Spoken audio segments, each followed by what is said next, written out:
नमस्कार दोस्तों। आज मैं आपका दोस्त आकाश आपको लेके जाने वाला हूँ एकताज किचन में, जो कि आज आपको मेवा पाक, जो कि एक बहुत ही स्वादिष्ट मिठाई है, आपको बनाकर दिखाने वाले हैं। और अगर आपको रेसिपी पसंद आए तो आप भी अपने घर पे ज़रूर ट्राई करें और आनंद लें इस मिठाई का। तो ले चलते हैं आपको एकताज किचन में। जय श्री कृष्णा। हेलो फ्रेंड्स, कैसे हैं आप सब? आप सब, मुझे पता है, सब बहुत अच्छे होंगे। अच्छा, तो आइए आज मैं आपको एक मिठाई बनाना सिखाती हूँ जिसका नाम है मेवा पाक। तो सबसे पहले मैं आपको उसके इंग्रेडिएंट्स बताती हूँ कि उसमें क्या क्या डलता है। तो देखिए, इसमें ये डलते हैं बादाम, काजू, नारियल का बुरादा, मगज और गुड़, और ये खसखस, और ये मैंने थोड़ी खजूरें हैं जो इनको चॉप करके रखा है, और ये गोंद है जो सेहत के लिए बहुत ही अच्छी होती है, जोड़ों के दर्द के लिए, और इससे बॉडी में बहुत एनर्जी रहती है। ये वैसे तो सारी चीज़ें एनर्जी वाली हैं। और एक ये है इसमें किशमिश। तो मैं इन सब के साथ आपको, और इसमें एक ये बात है कि इसमें हमारे को क्वांटिटी की मेजरमेंट करने की बिल्कुल भी जरूरत नहीं है। हम अपनी मर्जी से जितना मर्जी इसमें अपनी इच्छा से डाल सकते हैं। तो चलिए अब मैं आपको बनाना सिखाती हूँ कि मेवा पाक कैसे बनाया जाता है। हाँ जी, सबसे पहले मैंने इसमें डाला है थोड़ा सा देसी घी। अब इसमें मैं थोड़े से बादाम, आप जितने चाहें अपनी इच्छा से ले सकते हैं। मैं कम से कम ये 2 से 3 पाउंड का मेजरमेंट लेके चल रही हूँ कि मेरी मिठाई 2 से 3 पाउंड तक बन जाए।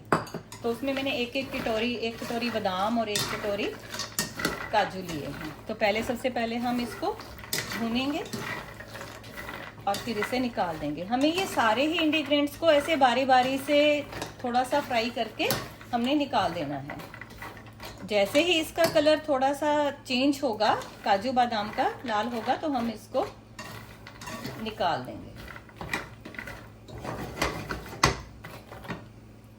हाँ जी, आइए तो अब हम काजू बादाम के बाद नेक्स्ट इंग्रेडिएंट्स पे आते हैं।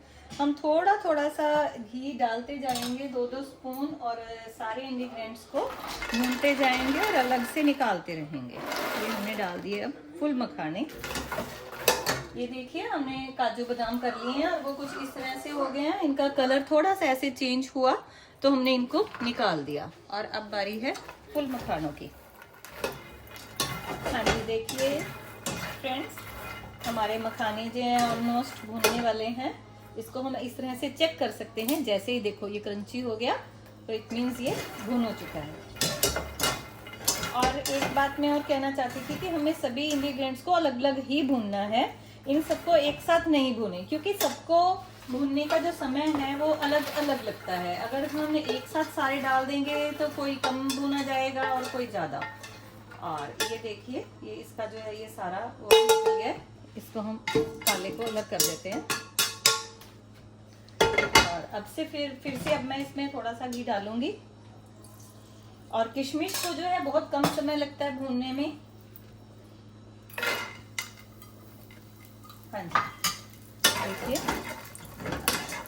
इस तरह से हमने इनको जब फूलने तक कि अच्छे से ये फूल करके वाइट से कलर की हो जाती हैं, इनको अच्छे से हमने भून के तब निकालना है।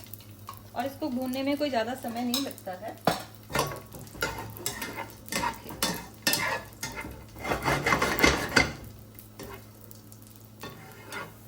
हाँ जी, देखिए कि कुछ इस तरह से कलर हो जाएगा इनका।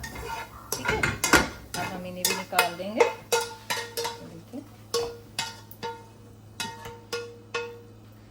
और अब बारी है गोंद की। इसके लिए हमने फिर से थोड़ा सा घी डाला।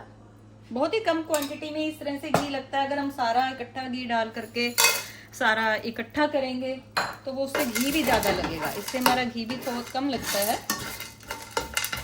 अब ये गोंद है, गोंद ऐसे फूल जाएगी और ये सॉफ्ट हो जाएगी। फिर इसको हम बेलन की सहायता से इसको क्रंच कर लेंगे। ये देखिए, ये पंजीरी, बेसन के लड्डू, और भी आपने कई जो सर्दियों की डिशेस होती हैं हम बनाते हैं, उनमें ये बहुत ज़्यादा यूज़ होती है।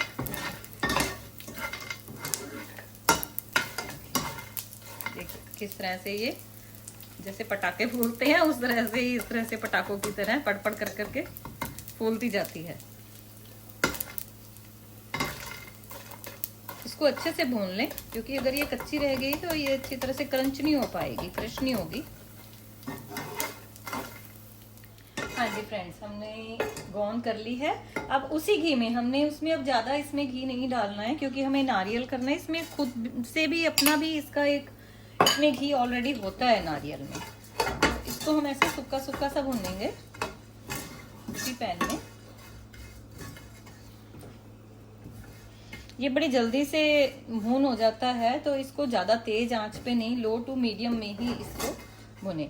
और एक बात और फ्रेंड्स, हम इसमें कोई भी, अगर आप इसमें से इंग्रेडिएंट्स आप नहीं लाइक करते, कोई भी चीज़ अगर आपको नहीं पसंद, तो आप उसको स्किप भी कर सकते हैं। ये सारा कुछ ऑप्शनल है। अगर इसमें से कोई भी चीज़, जैसे गोंद है, कोई गोंद नहीं लाइक करते, या खजूरें हैं, वो अगर आप नहीं डालना चाहते तो आप वो ना भी डालें। ऐसी अपनी मर्जी से आप इसमें इंग्रेडिएंट्स अपनी पसंद के डाल सकते हैं। ये देखिए हमारा ये इसका कलर जो है वो लाल होने लगा है।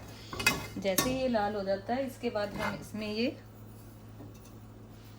खसखसास और मगज ये हम साथ डाल देंगे। ये मैंने थोड़े से कम डाले हैं क्योंकि मुझे ज़्यादा लग रहे हैं ऑलरेडी।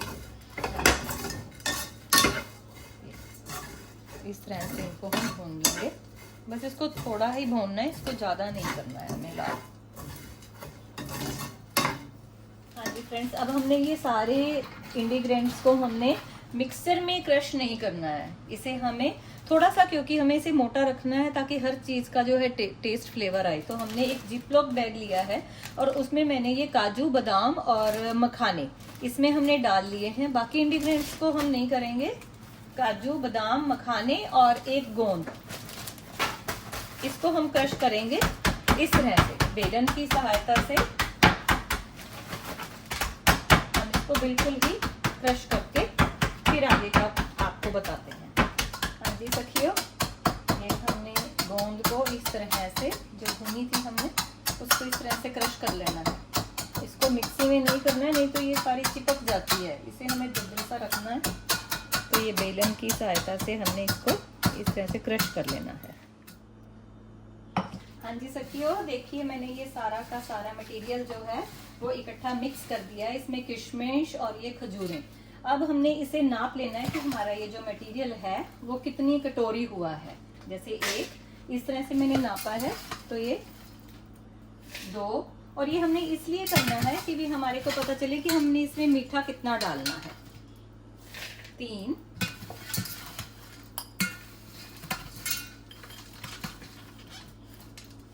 4 और लगभग ये 5 कटोरी हमारा मटेरियल जो है वो रेडी हो गया है। तो इसका मतलब है 5 कटोरी है तो हमें 2.5 या 2 भी चल जाएगा। 2 कटोरी हमने इसमें ये गुड़ डालना है। आप चीनी भी डाल सकते हैं, ऑप्शनल है, लेकिन मैं ये हेल्दी बनाती हूँ तो हेल्दी के लिए हमें गुड़ जो है वो ज़्यादा बेटर रहता है। और गुड़ को अब हम इसमें कढ़ाई में हमने थोड़ा सा पिघला लेना है।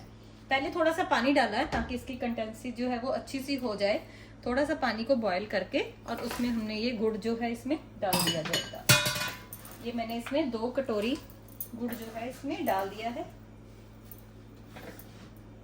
जैसे ही ये मेल्ट होगा, बिल्कुल मेल्ट होने पर, हमें इसे कोई काढ़ना नहीं है ज़्यादा, हमें सिर्फ इसे मेल्ट करना है ताकि ये पिघल जाए। और पिघलने के बाद ये सारा मटेरियल जो है हम इसमें डाल देंगे।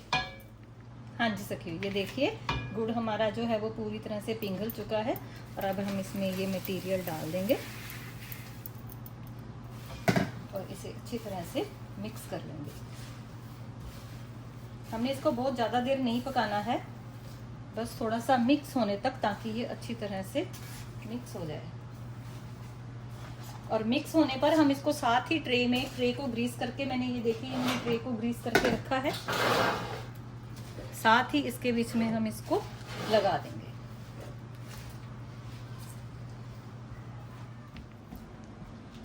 हाँ जी देखिए सखियों, मैंने ये इस तरह से, हमने इसको साथ के साथ ट्रे में डाल देना है। इसको ज़्यादा देर के लिए रखना नहीं है, नहीं तो ये फिर ये आपस में ही इकट्ठा हो जाएगा, फैलेगा नहीं। देखिए इस तरह से हमने ट्रे में इसको सेट कर देना है और ये 1-2 घंटे में ही पूरे पीसेस फिर इसके कट जाएंगे। और इसको हम ऊपर से डेकोरेट भी कर सकते हैं पिस्ते के साथ। मैं आपको दिखा देती हूँ। ये मैंने थोड़ा सा पिस्ता क्रश करके रखा है। और साथ ही मैं एक आपसे बात साझा करना चाहती हूँ कि ये जो रिश्ते होते हैं ये बड़े दिल के रिश्ते होते हैं। और ये जो मैं आज बना रही हूँ ये मेरे ब्रदर हैं, एक मुँह बोले भाई हैं, और उन्होंने ही मुझे ये कहा था करने के लिए कि दीदी आप बहुत अच्छी रेसिपीज बनाती हो तो आप उसको यूट्यूब पे डाला कीजिए। आज उसके कहने से मैंने ये आज किया है। तो दिल का रिश्ता जो है वो सबसे प्यारा रिश्ता होता है। तो सभी मिलकर के दिल के रिश्ते इस मिठाई पाक की तरह बनाएं और खुश रहें, स्वस्थ रहें। जय श्री